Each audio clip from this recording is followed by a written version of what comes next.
بیا ابوبکر، بیا عمر. این پسر نامش عمر است؟ و این هم عثمان است. تو انقدر به ما محبت داری ابوالحسن که نام من را بر او گذاشته ای. خب بروید. بفرما.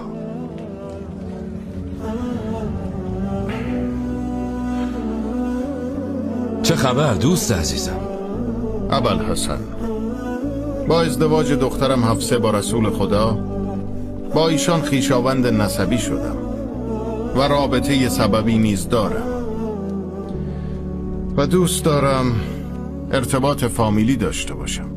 اگر تو و دخترت ام کلثوم راضی باشید برای یک بار دیگر با خانواده پیامبر وصلت کنم که افتخار بزرگی است.